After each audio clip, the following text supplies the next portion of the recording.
প্রিয় দর্শক শ্রোতা, আমি বিমল কুণ্ডু আজ আপনাদের সঙ্গে কিছু মত বিনিময় করতে এসেছি। কদিন ধরে ভিডিও করতে আসতে পারিনি বিভিন্ন কারণে। গতকাল বাংলাদেশে এক ভয়াবহ ভূমিকম্প হয়েছে,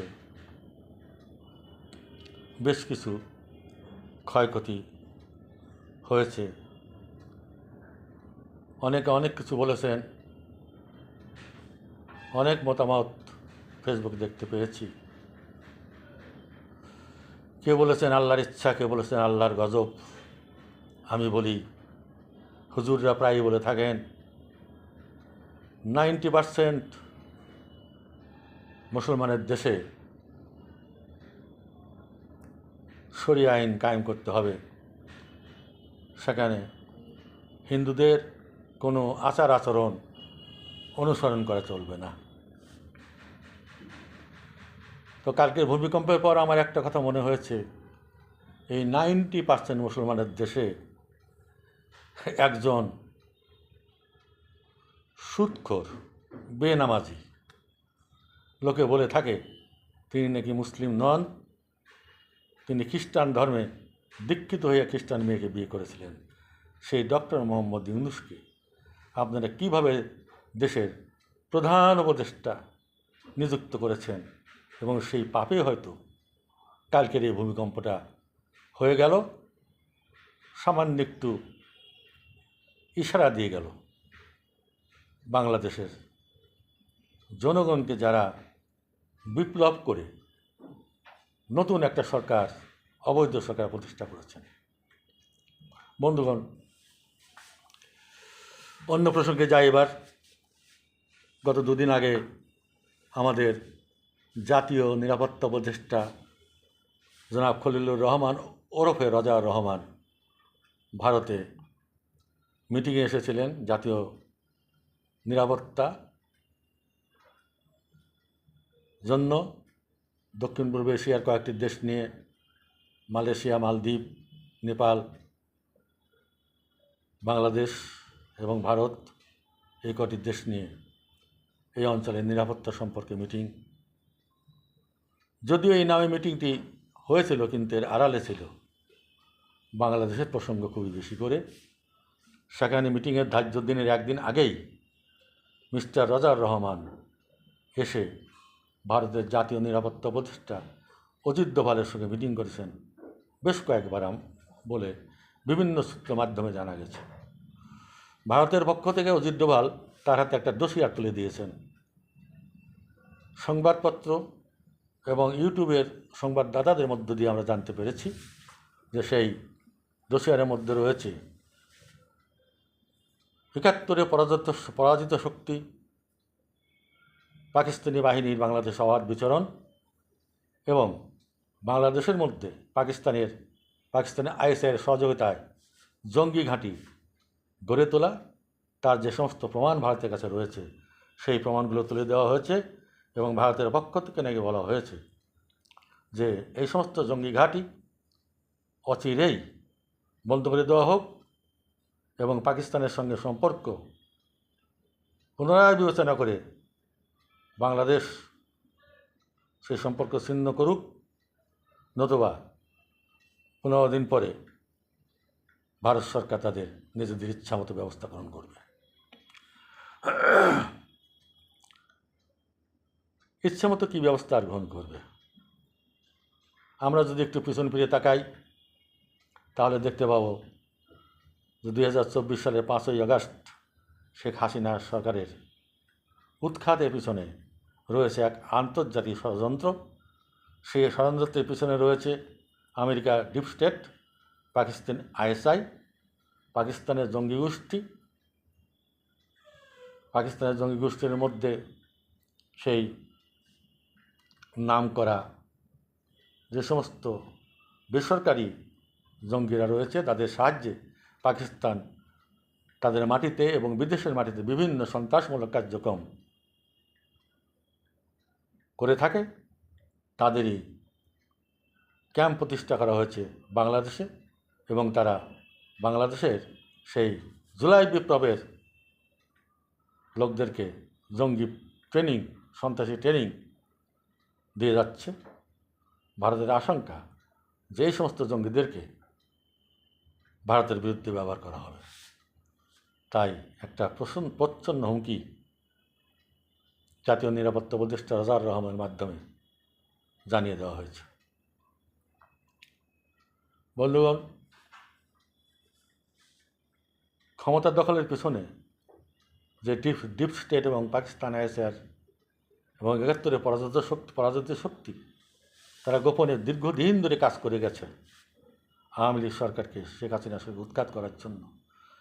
এটা দেশের গোয়েন্দা বাহিনী বা শেখ হাসিনার সরকার এটা বুঝতে পারেনি এবং ন বোঝার কারণেই যেটা হবার সেটা হয়ে গেছে। দেশটা আজকে পুরোপুরি জঙ্গিদের দখলে চলে গেছে। এই জঙ্গি আন্দোলনের অজ্ঞাত সারে যিনি নেতৃত্ব দিয়েছিলেন তিনি হচ্ছেন আজকে যিনি প্রধান উপদেষ্টা ডক্টর মোহাম্মদ ইউনূস। তিনি বিদেশে বসে সমস্ত মেটিকুলাস ডিজাইন তিনি করেছিলেন বলে তিনি নিজেই সেটা প্রকাশ করেছেন আমেরিকার মাটিতে দাঁড়িয়ে। এবং সেই মেটিকুলাস ডিজাইনের অংশ হিসেবে বাংলাদেশকে সম্পূর্ণরূপে একটি জঙ্গি রাষ্ট্র তথা ইসলামিক মৌলবাদী রাষ্ট্রে পরিণত করার জন্য, তালেবানি রাষ্ট্রে পরিণত করার জন্য তারা খুব সন্তর্পণে এগিয়ে চলেছে। এই যে নির্বাচন যে সমস্ত কথাই বলা হোক না কেন, এই সমস্ত সব ভাওতাবাজি বলেই আমরা মনে করি। বন্ধুগণ, এ বিষয়ে বাংলাদেশের সেনাবাহিনীর কী ভূমিকা ছিল আজকে এটা খুব স্পষ্ট হয়ে গেছে। যেই বিপ্লবের পিছনে যদি সেনাবাহিনীর সমর্থন না থাকতো তাহলে কোনো ক্রমেই এই কয়েকজন জঙ্গি এসে, কয়েকজন ছাত্র পোলাপান এসে একটা প্রতিষ্ঠিত সরকারকে উৎখাত করে দেবে, এটা কখনো সম্ভব ছিল না। কাজে আজকে আমাদের কাছে স্পষ্ট যে এর পিছনে সেনাবাহিনীরও সমর্থন ছিল। বন্ধুগণ, 1971 সালে বঙ্গবন্ধুর নির্দেশ এবং তার আদেশে আমরা যুদ্ধ করে 30 লক্ষ জীবনের বিনিময়ে, 2 লক্ষ মা বোনের ইজ্জতের বিনিময়ে এই স্বাধীন বাংলাদেশ প্রতিষ্ঠা করেছিলাম। আজকে এই 1.5 বছরের মধ্যে অন্তর্বর্তী সরকারের হাতে ভরে বাঙালির সে সমস্ত চেতনা, বাঙালির সে সমস্ত ঐতিহ্য সম্পূর্ণরূপে ধ্বংস হয়ে গেছে এবং বাঙালিত্ব নাম পর্যন্ত মুছে ফেলার জন্য তারা কাজ করে যাচ্ছে। যেমন প্রথমে তারা আঘাত করেছে বাঙালি চেতনার উপর, বাঙালির জাতির পিতা বঙ্গবন্ধুর উপর। বঙ্গবন্ধুর বাড়িকে 32 নম্বরের বাড়িকে ধূলিসাৎ করে দিয়েছে, কেউ বাধা দেয়নি। একের পর এক বঙ্গবন্ধুর ভাস্কর্য ভেঙে চোরমার করে দেওয়া হয়েছে, এমনকি তার মাথার উপর বসে প্রস্রাব পর্যন্ত করা হয়েছে। বাংলাদেশের পুলিশ বাহিনী, বাংলাদেশের সেনাবাহিনী কোনো রূপ ব্যবস্থা গ্রহণ করেনি এবং বাধা দেওয়ার কোনো চেষ্টা করেনি। একের পর এক বাড়িঘর জ্বালিয়ে দেওয়া হয়েছে, আওয়ামী লীগের কর্মীদেরকে হত্যা করা হয়েছে, সংখ্যালঘুদের বাড়িঘর লুটপাট করে জ্বালিয়ে দেওয়া হয়েছে, তাদের মেয়েদেরকে ধর্ষণ করা হয়েছে। এই সেনাবাহিনী কোনো ব্যবস্থা গ্রহণ করে। কাজে কোন পথে চলেছে বাংলাদেশ? মনে পড়ে 1975 সালের 15ই আগস্ট বঙ্গবন্ধুকে সপরিবারে হত্যা করা হয়। তখনও ভারতের পক্ষ থেকে বঙ্গবন্ধুকে বলা হয়েছিল আপনার সাবধানে থাকুন, আপনার বিরুদ্ধে ষড়যন্ত্র চলছে। বঙ্গবন্ধু নাকি তার উত্তরে বলেছিলেন যে পাকিস্তান আমাকে হত্যা করতে পারেনি, আমার ছেলেরা বাঙালিরা আমাকে হত্যা করবে, এটা তোমরা হাসির কথা বললে, এটা কখনো সম্ভব নয়। কিন্তু এই বাঙালি, এবং তারা শুধু বাঙালি নয়, তারা মুক্তিযোদ্ধা নামের কলঙ্ক, সেই সমস্ত বাঙালিরা বঙ্গবন্ধুকে সপরিবারে হত্যা করেছিল। এবারও শেখ হাসিনাকে যখন উৎখাতের চেষ্টা করা হয় 5ই আগস্টে, তখন তিনি দেশ ছেড়ে যেতেই চাননি, যে তোমরা আমাকে এখানে মেরে ফেলো, তবু আমি দেশ ছেড়ে যাব না। কিন্তু ভারতের প্রচেষ্টায়, ভারতের সেনাবাহিনী প্রধান, ভারতের জাতীয় নিরাপত্তা উপদেষ্টা অজিত দোভাল এবং পররাষ্ট্রমন্ত্রী জয়শঙ্করের প্রচেষ্টায় হাসিনাকে ভারত উদ্ধার করে নিয়ে যায়। তাই আজকে বঙ্গবন্ধু তনয়া জীবিত আছেন, তারা আমরা জীবিত শেখ হাসিনাকে আজকে আমরা দেখতে পাচ্ছি। আজকে বিদেশের মাটিতে বসে বঙ্গবন্ধু তনয়া মানবত জীবনযাপন করছেন। তিনি দেশের প্রধানমন্ত্রী ছিলেন, এখন আছেন, কিন্তু গত 1.5 বছর যাবৎ তিনি কিছুই করতে পারছেন না। বাঙালির যে বাঙালিত্ব অবশিষ্ট ছিল বাংলাদেশে, সেই মানুষগুলো হতাশায় আতঙ্কে দিনে দিনে শেষ হয়ে যাচ্ছে। আজকে দেশের মধ্যে আমরা পাকিস্তানিদের অবাধ বিচরণ দেখতে পাচ্ছি। 71 সেই পরাজিত শক্তিকে আজকে ডেকে আনা হয়েছে। পাকিস্তানের জেনারেলরা এসে এখানে ফুর্তি করছে, ঘুরে বেড়াচ্ছে এবং তাদের সহযোগিতায় বাংলাদেশের বিভিন্ন অঞ্চলে জঙ্গি ঘাঁটি প্রতিষ্ঠা করা হচ্ছে। বাংলাদেশকে সম্পূর্ণরূপে বাঙালিত্ব মুছে ফেলে দিয়ে, বাঙালির চেতনাকে ধ্বংস করে দিয়ে একটি মৌলবাদী জঙ্গি রাষ্ট্রে পরিণত করার জন্য। ভাইয়েরা আমার, সেদিন 75 সালের 15 আগস্টে বঙ্গবন্ধুকে সপরিবার হত্যা করার পর কোনো বাঙালিকে আমরা মাঠে নামতে দেখিনি। কেউ চিৎকার করে একটা প্রতিবাদ করেনি, কেউ প্রকাশ্য রাস্তার দাঁড়িয়ে একটা চোখের জল ফেলেনি। ঠিক তেমনিভাবে গত কয়েকদিন আগে 17 তারিখে যখন এই অবৈধ সরকারের অবৈধ আদালত থেকে, ট্রাইব্যুনাল থেকে শেখ হাসিনার ফাঁসির আদেশ জারি করা হয়েছিল, আমরা আশা করেছিলাম লক্ষ লক্ষ বাঙালি এদিন মাঠে নেমে, রাজপথে নেমে প্রতিবাদ করবে। বিশ্বাস করুন, কোনো বাঙালি শেখ হাসিনার পক্ষে নেমে ঢাকার রাজপথে একটা মিছিল করতে পারেনি, একটা প্রতিবাদ করতে পারেনি। আজকে যদি 50 জন, 100 জন কিংবা 10 জন বাঙালিও হাসিনার সপক্ষে নেমে, মুক্তিযুদ্ধের চেতনার সপক্ষে নেমে জীবন দিত, তাহলে আমরা বুঝতাম যে বাঙালি বেঁচে আছে। কিন্তু দুঃখের বিষয়, বাঙালির সমস্ত নিঃশেষ করে দেওয়া হয়েছে। বাঙালি বেঁচে নেই। বাঙালি এখন এক বিশ্বাসঘাতক জাতিতে পরিণত হয়েছে। কি বলবো, খুব কষ্টের সঙ্গে আমাদের বলতে হয়, বাঙালি ভুলে গেছে সালাম, বরকত, এদের নাম, রফিকের নাম, যারা 1952 সনে বাংলা ভাষার জন্য জীবন দিয়েছিল।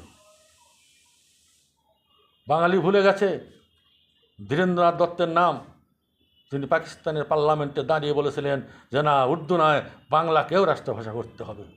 তাকে এই দুষ্কৃতিকারী পাকিস্তান সেনাবাহিনী 1971 সালে নৃশংসভাবে কুমিল্লা তার নিজের বাড়িতে হত্যা করেছে।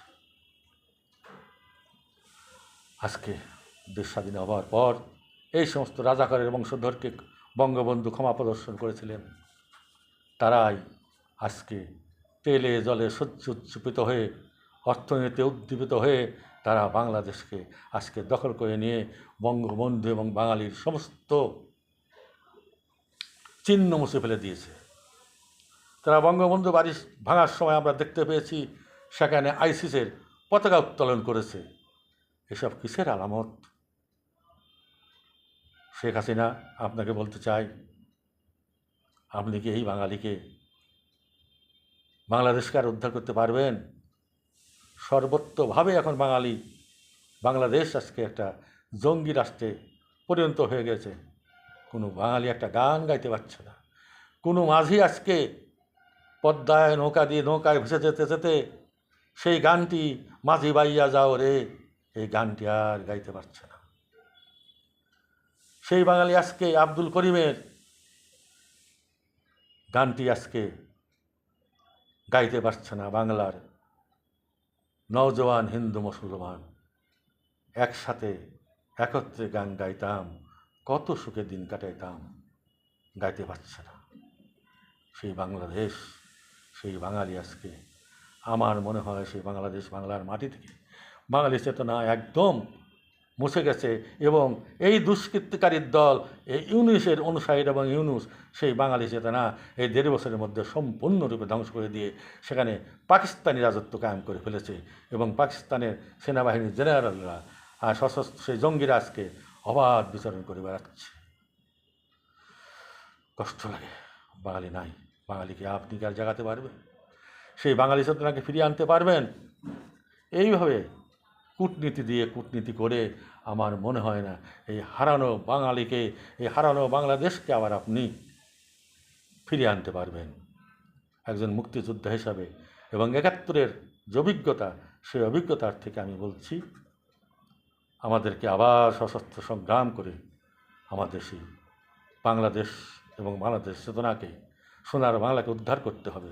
তাই আপনার প্রতি সকল মুক্তিযোদ্ধার পক্ষ থেকে আমার আহ্বান, এই বৃদ্ধ আমরা যারা বেঁচে আছে তাদেরকে আপনি একত্রিত করুন, তাদের সহযোগিতা নিয়ে এই বাঙালি যে প্রজন্ম এসে তাদেরকে ডেকে নিয়ে আসুন, তাদেরকে আবার প্রশিক্ষণ দিয়ে বাংলাদেশে সরিয়ে দিন, যে সমস্ত দুষ্কৃতিকারীদের বিরুদ্ধে সশস্ত্র সংগ্রাম করে আমাদের সেই সোনার বাংলাকে আবার আমরা সুপ্রতিষ্ঠিত করি।